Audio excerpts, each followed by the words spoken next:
Behind the golden gates of Buckingham Palace, where cameras rarely capture the raw emotions of Britain's most watched family, a single moment would change everything.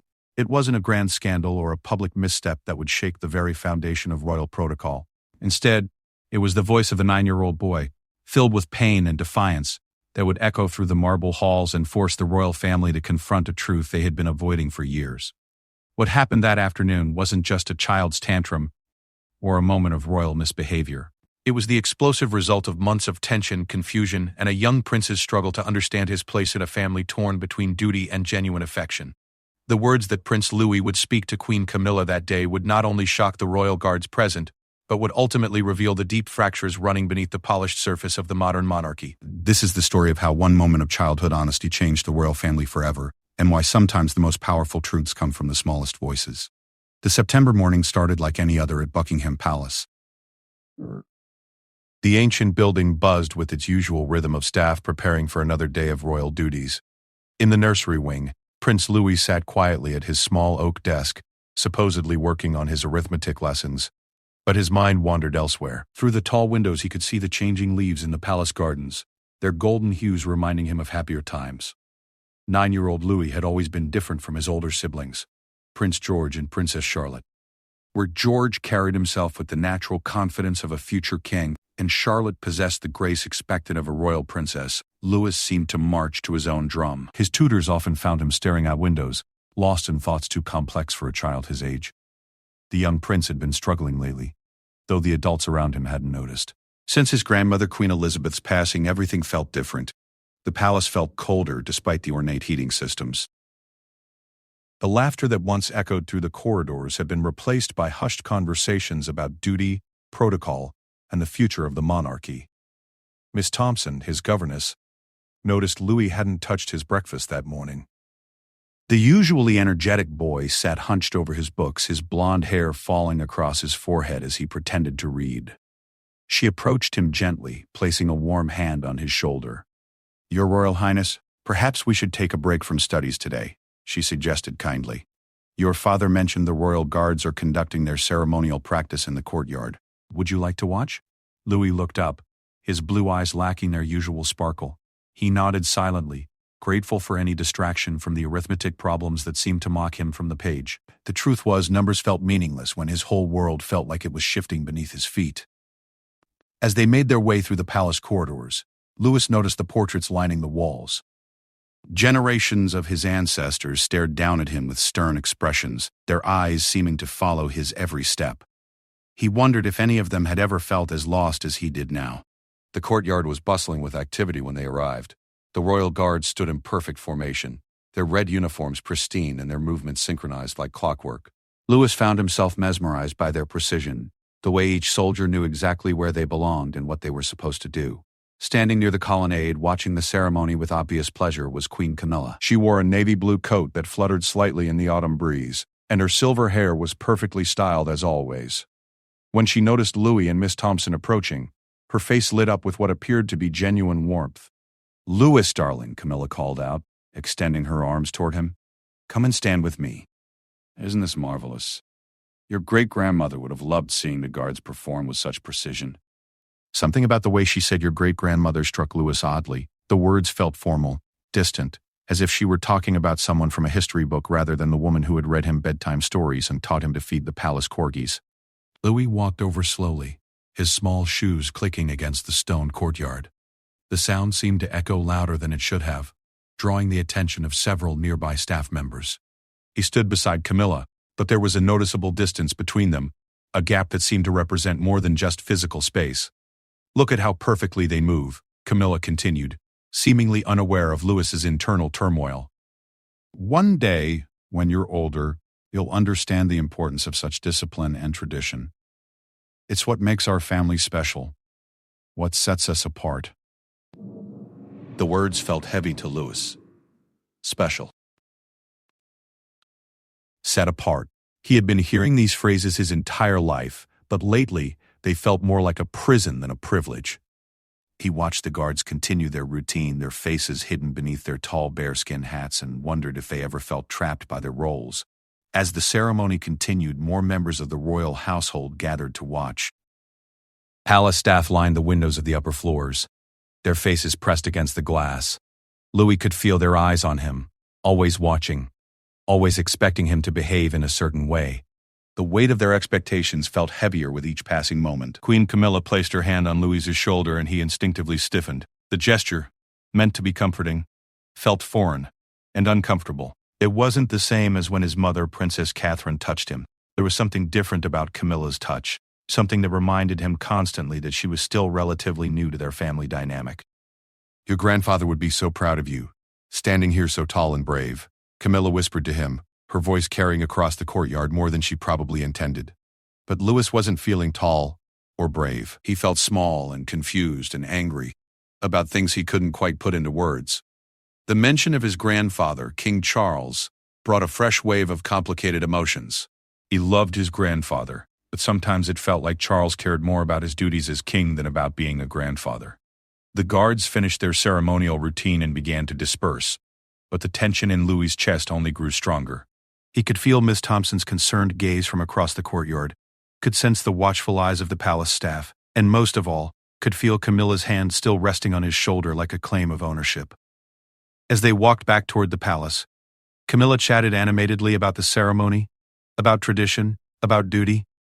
Her words blended together in Louis's mind, becoming a jumbled mess of expectations and obligations.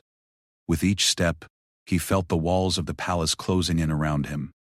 The afternoon brought tea time in the blue drawing room, where Camilla had invited Louis to join her for what she called a proper chat.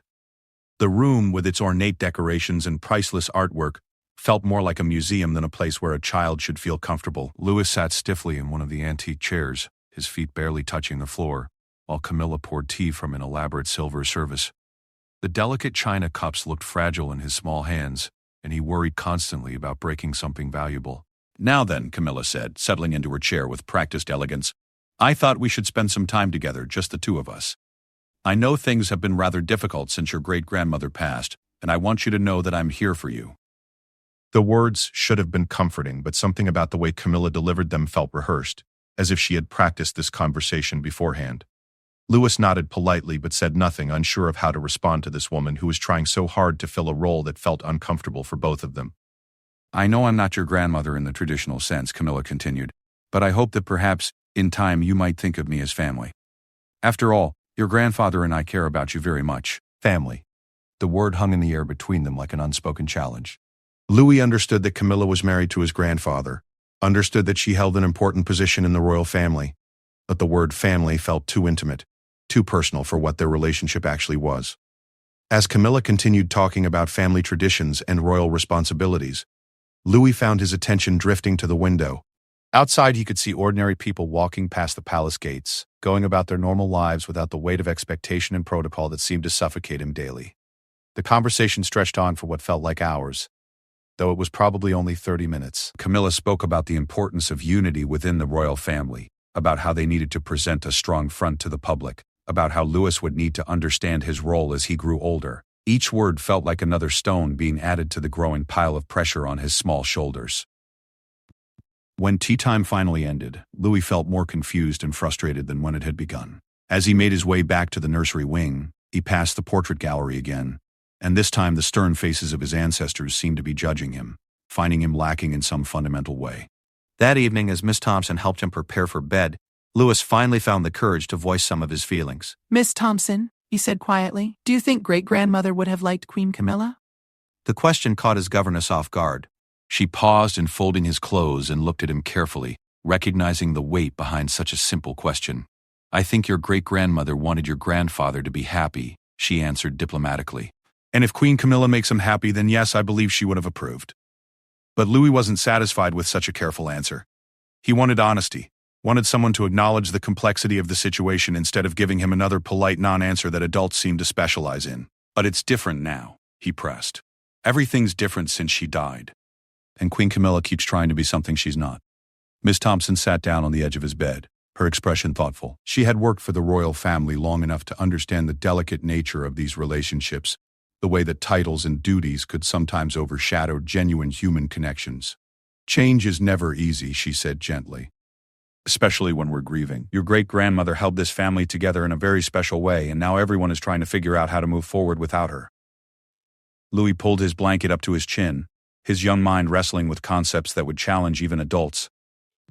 He understood that Queen Camilla was trying to fulfill her role, but he couldn't shake the feeling that she was trying to replace something irreplaceable. "I miss her," he whispered into the darkness after Miss Thompson had turned off the lights. "I know you do," came the soft reply. "We all do." But as Louis lay in his ornate bed, surrounded by luxury but feeling utterly alone, he realized that missing Queen Elizabeth was only part of his problem. The real issue was that everyone seemed to expect him to accept this new reality without question, to embrace changes that felt forced and unnatural. The next morning would bring new challenges, new expectations, and ultimately, the confrontation that would change everything. But for now, Louis simply closed his eyes and tried to remember the sound of his great-grandmother's laughter, hoping it might drown out the growing storm of emotions building inside his young heart. The following morning brought with it an unexpected disruption to the palace routine. Prince William and Princess Catherine had been called away on urgent royal business, leaving Louis and his siblings in the care of the palace staff for the day. While George and Charlotte seemed unbothered by their parents' absence, Louis felt the change more acutely. After a restless breakfast where he barely touched his porridge, Louis wandered the palace halls with no particular destination in mind. The building seemed even larger when his parents weren't there, its corridors stretching endlessly before him like a maze designed to remind him of his insignificance. He found himself drawn to the picture gallery, where portraits of past monarchs gazed down from their gilded frames. Here, among the painted faces of history, Louis often felt a connection to something larger than himself. But today, even these familiar companions couldn't quiet the turmoil in his mind. The sound of approaching footsteps echoed through the gallery, and Louis turned to see Queen Camilla walking toward him with determined purpose. She wore a burgundy dress that rustled softly as she moved, and her jewelry caught the morning light streaming through the tall windows. "There you are," Camilla exclaimed with what seemed like forced cheerfulness. "I've been looking everywhere for you. I thought we might spend the morning together, since your parents are away." Louis nodded politely but felt his stomach tighten. The prospect of another forced bonding session filled him with dread, though he couldn't articulate why. There was nothing obviously wrong with Camilla's attempts to connect with him, yet something about them always felt artificial. "I've arranged for us to visit the stables," Camilla continued, linking her arm through his in a gesture that felt presumptuous. "I know how much you love horses, and I thought it might be nice for us to see them together." The walk to the stables took them through the palace gardens, where autumn had painted the landscape in shades of gold and crimson.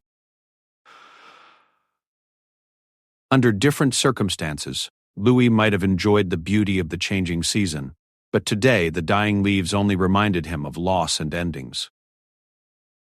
Camilla chattered constantly as they walked, filling every moment of silence with observations about the weather, the gardens, the upcoming royal calendar. Her words felt like noise to Louis, a constant stream of sound that prevented any real communication from taking place. When they reached the stables, Louis did perk up slightly. The horses had always been a source of comfort for him, their honest nature a refreshing change from the complex politics of palace life. He approached his favorite mare Starlight, and gently stroked her nose while she nuzzled his palm. "She's quite fond of you," Camilla observed, standing a careful distance away from the horse. Her discomfort around the animals was obvious, despite her attempts to hide it. "Perhaps we should arrange for you to have more riding lessons." "I already have riding lessons," Louis replied quietly, his first real contribution to their conversation. "Mummy takes me every Tuesday." The mention of Princess Catherine seemed to cast a brief shadow over Camilla's expression, though she quickly recovered her smile. This was the delicate dance that seemed to define their interactions, the careful navigation around Louis's obvious preference for his actual family members. "Of course," Camilla said smoothly. "But perhaps we could arrange for additional sessions. After all, a prince should be an excellent horseman." There it was again, the constant reminder of his royal duties and expectations. Louis felt the familiar weight settling on his shoulders, heavier than any crown he might someday wear. He continued petting Starlight, finding solace in her simple, uncomplicated acceptance of his presence. As they left the stables and made their way back to the palace, Camilla seemed determined to manufacture a meaningful moment between them. She stopped walking and turned to face Louis, her expression serious and intent. "Louis," she said, placing her hands on his shoulders and bending down to his eye level. I want you to know that you can talk to me about anything. I know I'm not your grandmother, but I'm part of your family now and I care about you very much. The words should have been comforting, but instead they felt like an intrusion. Louis looked into Camilla's eyes and saw genuine concern there, but also something else, a need for his acceptance that felt heavy and demanding. I know, he said simply, because it was what she wanted to hear. But Camilla wasn't satisfied with such a brief response. She seemed to be searching for something more, some sign of breakthrough in their relationship that would validate her efforts. Sometimes when we lose someone we love, she continued, it can make us feel angry or confused about the people who are still here. That's perfectly natural. But I hope you know that I'm not trying to replace anyone. I'm just trying to be here for you. The mention of replacement struck a nerve that Louis didn't even realize was exposed. His jaw tightened, and for the first time in their interaction, he met her gaze directly with something approaching defiance. You don't have to try so hard, he said, his voice still quiet, but carrying an edge that surprised both of them. Camilla blinked, clearly taken aback by his response. For a moment her carefully maintained composure slipped, revealing a flash of hurt and confusion. But she quickly recovered, straightening up and smoothing down her dress. I just want us to be close, she said, her voice carrying a note of desperation that she probably hadn't intended to reveal. The rest of their walk back to the palace passed in uncomfortable silence. Louis could feel the tension radiating from Camilla, could sense her disappointment in their failed bonding attempt, but he couldn't force feelings that simply weren't there, couldn't pretend to feel a connection that felt artificial and imposed. When they reached the palace, Camilla excused herself to attend to royal correspondence, leaving Louis feeling both relieved and guilty. He knew she was trying to be kind, knew that his rejection had hurt her, but he couldn't shake the feeling that her efforts were more about fulfilling her own needs than about genuinely caring for his. The afternoon brought an unexpected visitor to the palace. Princess Anne, Louis's great-aunt, arrived for what was supposed to be a brief meeting with King Charles but ended up staying for tea. Louis had always felt more comfortable around Princess Anne, whose no-nonsense approach to royal life felt more authentic than the carefully orchestrated interactions he often experienced with other family members. You look troubled, Princess Anne observed when she found Louis sitting alone in the library, staring at a book he wasn't actually reading. Louis looked up at his great-aunt, noting her practical clothing and straightforward manner. Unlike others in the family, Princess Anne never seemed to be performing for anyone. She was simply herself, without apology or explanation. Everything feels different, Louis said simply, trusting that Princess Anne would understand without requiring elaborate explanation. Different how? She asked, settling into the chair across from him, with characteristic directness. Louis considered his answer carefully. He had learned to be cautious about expressing his feelings, knowing that his words could be misinterpreted or passed along to others who might not understand. Queen Camilla keeps trying to be my family, he said finally. But it doesn't feel real. Princess Anne nodded thoughtfully, her expression serious but not judgmental. She had lived through enough royal family dynamics to understand the complexity of blended relationships within the monarchy. Families aren't just created by marriage certificates, she said. Real family connections take time to develop. They can't be forced, no matter how much someone might want them to be. Her words felt like a validation of Louis's feelings, an acknowledgement that his discomfort wasn't wrong or ungrateful. For the first time in weeks, he felt understood. But everyone expects me to accept her, Louis continued. Grandpa wants us to be close, and she tries so hard that I feel bad for not liking her more. Your feelings are your own, Princess Anne replied firmly. No one has the right to dictate how you should feel about anyone, regardless of their position in the family. They sat in comfortable silence for a few moments, the weight of unspoken understanding passing between them. Princess Anne had always been known for her honesty, her unwillingness to participate in the elaborate pretenses that sometimes defined royal relationships. What would you do? Louis asked finally. Princess Anne considered the question carefully before answering. I would be honest about my feelings, but I would also be respectful. You don't have to pretend to feel something you don't, but you can still be polite and kind. As evening approached, the palace began preparing for dinner. Louis made his way to the dining room where he found Camilla already seated reviewing what appeared to be official documents. She looked up when he entered, her smile perhaps a bit more tentative than usual. How was your afternoon? She asked, her tone carefully neutral. Fine, Louis replied, taking his seat at the ornate dining table that could have accommodated 20 people but tonight hosted only the two of them. The meal proceeded with stilted conversation about neutral topics, the weather, upcoming royal engagements. Lewis's studies. But underneath the polite exchanges, both of them seemed to be thinking about their earlier interaction, the uncomfortable honesty that had briefly emerged between them. As the evening wore on, Lewis found himself watching Camilla more carefully than usual. He noticed the way she seemed to choose her words cautiously around him, the way she appeared to be walking on eggshells to avoid another awkward moment. Part of him felt sorry for her, while another part resented the pressure her presence placed on him to be something he wasn't ready to be. The tensions that had been building throughout the day would soon reach their breaking point, but for now they maintained their careful dance of politeness and distance, each lost in their own thoughts about what it meant to be family and whether such relationships could be created through will and effort alone. When Louis finally retired to his room that night, he felt exhausted by the emotional weight of the day. Tomorrow would bring new challenges, new expectations, and ultimately, the moment when his carefully controlled feelings would finally explode into the open, changing everything for both him and Queen Camilla.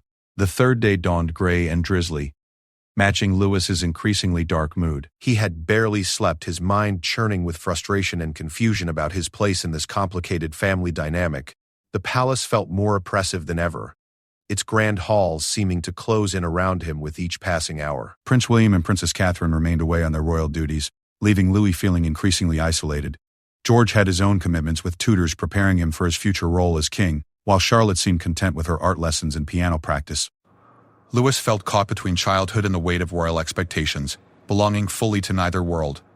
The morning started poorly when Miss Thompson informed him that Queen Camilla had requested his presence for another private meeting. The prospect filled Louis with dread, but royal protocol demanded compliance with such requests, regardless of his personal feelings. He found Camilla waiting for him in the green drawing room, surrounded by official papers and photographs that appeared to be related to upcoming royal engagements. She looked up as he entered, her smile bright but somehow forced. "Good morning, darling," she said, gesturing for him to sit in the chair across from her ornate desk. "I thought we might discuss some upcoming family events that you'll be expected to attend." Louis sat down reluctantly, his small frame dwarfed by the massive furniture that surrounded them. The room felt formal and intimidating, hardly the setting for a warm family conversation. Camilla spread several photographs across the desk, showing various royal functions and ceremonial events. There's the Christmas service at Sandringham, the New Year's reception, and of course the upcoming state dinner with the German delegation. Each event she described sounded like another obligation, another performance he would be expected to deliver. Louis stared at the photographs without really seeing them, his mind rebelling against the endless parade of duties that seemed to define his future. "I know these events might seem daunting," Camilla continued, "but they're an important part of your royal education. The public needs to see our family as united and strong." The word united struck Louis as particularly hollow. How could they be united when he felt like an outsider being forced to participate in a charade? How could they be strong when everything felt artificial and rehearsed? "Your great-grandmother always said that duty comes before personal feelings," Camilla added, apparently trying to invoke Queen Elizabeth's memory as motivation. But the mention of his great-grandmother had the opposite effect. Instead of inspiring compliance, it triggered a surge of anger in Louis. How dare Camilla use Queen Elizabeth's memory to justify these forced interactions? How dare she speak for someone who had genuinely loved him, without agenda or expectation? "She never made me feel like I was performing," Louis said quietly, his voice barely above a whisper but carrying an unmistakable edge. Camilla looked up from the photographs, clearly surprised by his response. "I'm not asking you to perform, Louis. I'm simply trying to prepare you for your responsibilities." But Louis was no longer listening to her careful explanations. Something inside him had snapped, releasing all the frustration and resentment that had been building for months. The careful politeness that had been drilled into him since birth finally cracked under the pressure. "You keep talking about family and responsibilities," he said, his voice growing stronger. "But you're not my family. You're just someone who married Grandpa." Camilla's face went pale at his words. She set down the photograph she had been holding and looked at him with a mixture of hurt and shock. "Louis, that's not fair. I'm trying very hard to be part of this family. But that's the problem," Louis exploded, his young voice echoing through the formal room. "You're trying too hard. You keep acting like you're my grandmother, but you're not. You'll never be her." The sound of raised voices had apparently attracted attention from the palace staff.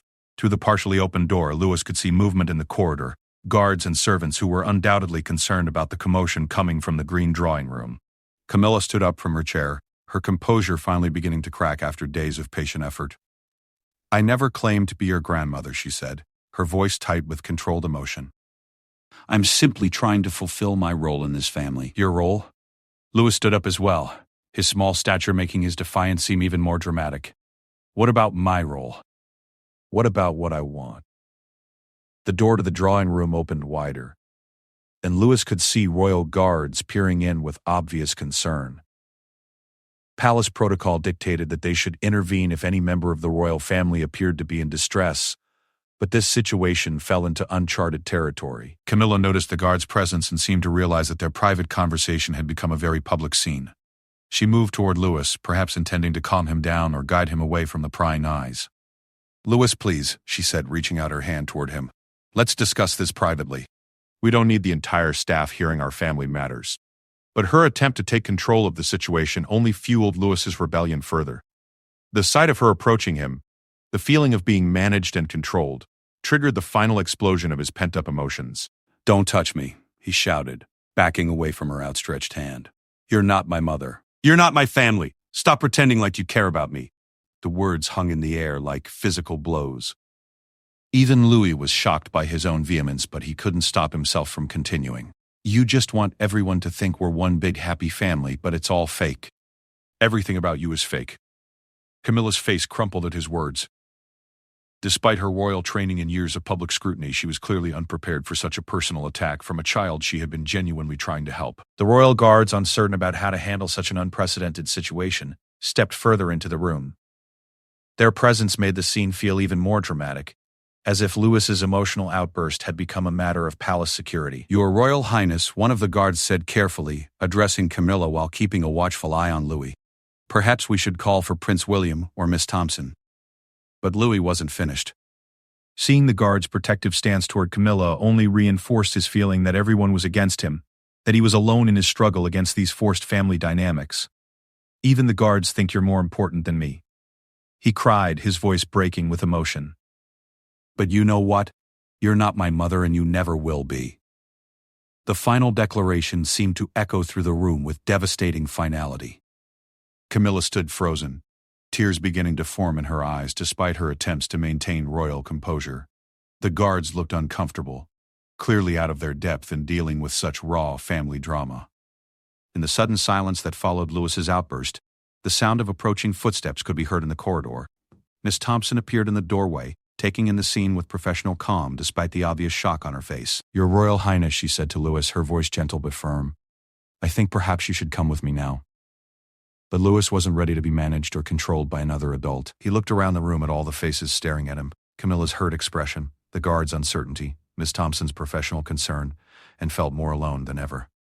"I hate this place," he said, his voice now quiet but filled with profound sadness. "I hate these stupid rules and stupid expectations and stupid fake family dinners." He pushed past Miss Thompson and ran from the room, leaving behind a stunned silence and the wreckage of months of carefully constructed family harmony. The aftermath of Louis's explosion would ripple through the palace for days. Queen Camilla retreated to her private apartments, clearly shaken by the encounter. The royal guards filed their reports with obvious confusion about how to document such an unprecedented breach of royal protocol. But perhaps most importantly, Louis's outburst had finally forced everyone to confront the reality that had been simmering beneath the surface for months. The young prince's emotional honesty had stripped away the polite pretenses and revealed the genuine struggles of a blended royal family trying to navigate grief, duty, and authentic relationships. In his room later that evening, Louis sat by his window watching the lights of London twinkle beyond the palace gates. Miss Thompson had brought him dinner, but it remained untouched on his bedside table. He felt emotionally drained but also strangely relieved, as if a massive weight had been lifted from his shoulders. When Prince William and Princess Catherine finally returned to the palace that night, they found their youngest son in an unusually reflective mood. The palace staff had briefed them on the day's events, but Louis himself seemed calm and thoughtful rather than upset. "I'm sorry I was rude," he told his parents honestly, "but I'm not sorry for telling the truth." Princess Catherine sat on the edge of his bed, her expression understanding rather than disapproving. "Sometimes the truth is complicated," she said gently. "And sometimes it hurts people we don't mean to hurt. But it also helps people understand each other better," Prince William added, settling into a chair nearby. Your feelings are important, Louis. No one should expect you to pretend to feel something you don't. In the days that followed, the royal family would begin having the difficult conversations that Louis's outburst had made unavoidable. So, Queen Camilla, to her credit, would eventually approach Louis with a more honest acknowledgement of their relationship's limitations and possibilities. "I was wrong to try so hard to be something I'm not," she would tell him during a much more genuine conversation weeks later. "Perhaps we can simply try to be friends, without all the pressure of family expectations." The incident would become a turning point for the entire family, forcing them to examine their assumptions about duty, relationships, and what it truly means to be family. Louis's brave honesty had shattered the comfortable pretenses that had been holding them back from genuine connection. And while the young prince still struggled with his royal responsibilities and the complexities of palace life, he had learned something valuable about the power of speaking his truth, even when it was painful and difficult to hear.